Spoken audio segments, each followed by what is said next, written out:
สบายดีพ่อแม่พี่น้องเบิดสุขสุขคนเด้อมื้อนี้ก็มาเปิดห้านคือเก่าพี่น้องตอนแรกโอ้ยฝนสิตกค่ำน่ะเนาะก็เลย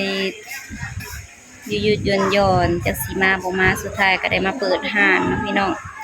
ฝนก็ครึ้มเบิดมื้อนี้นะสหงก็บ่มีแนวเฮ็ด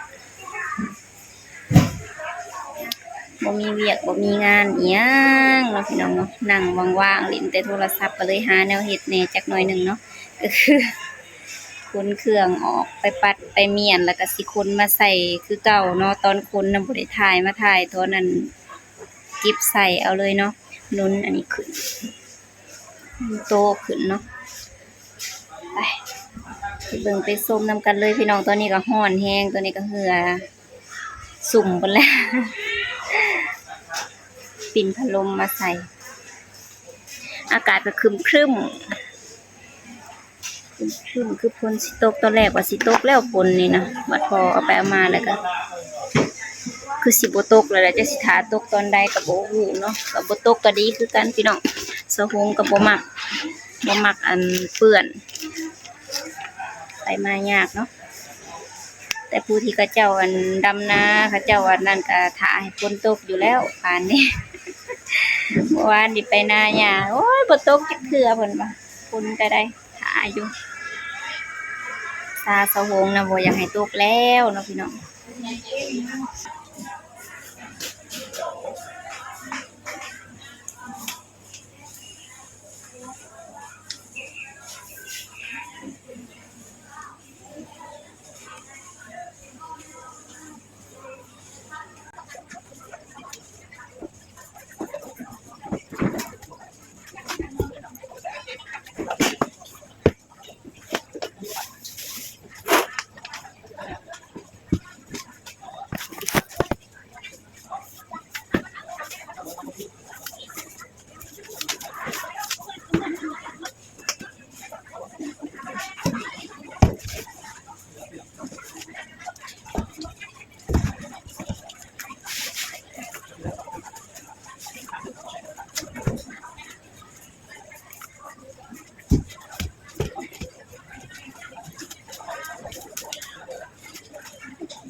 ตอนนี้ก็เสร็จเป็นที่เรียบร้อยของอยู่ในอันเตียงนี่ก็คือคนออกจนเบิดแล้วก็จัดใหม่เบิดเนาะแล้วก็ก่อนสีเอาไปจัดก็คือเสร็จขี้ฝุ่นก่อนขี้ฝุ่นลายแห้งพี่น้องเอ้ยแล้วก็มื้อนี้ก็สีอนามัยทั้งนั้นแน่มื้อนี้มารีวิวห้านเนาะเด้เริ่มแดดออกแดดแจ้งคันแดดแจ้งเพิ่นก็สิเหลื่อมแล้วเนาะแถวนี้ก็ได้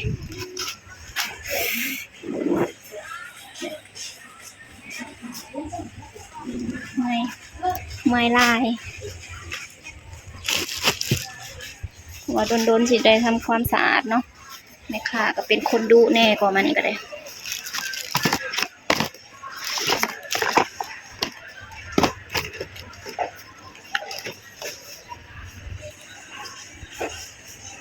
ถือว่า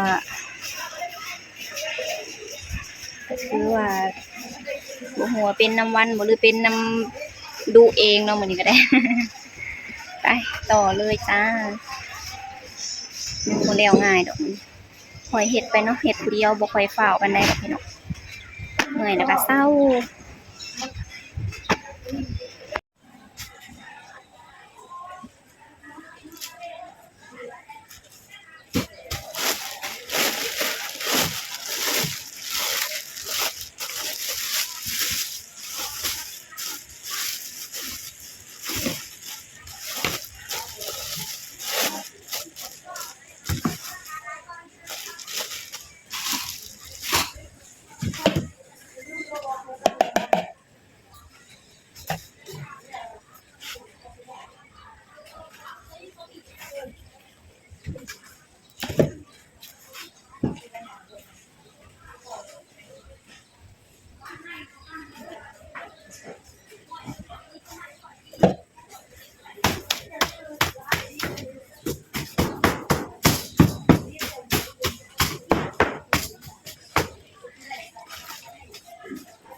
อันนี้รีวิวกระต้อต้องปลาแดกรุ่นตะกี้เนาะรุ่นตั้งแต่ข้าวโบราณ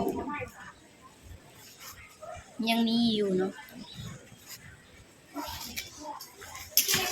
แต่ซุมื้อนี้เขาเจ้าสิใส่แบบนี้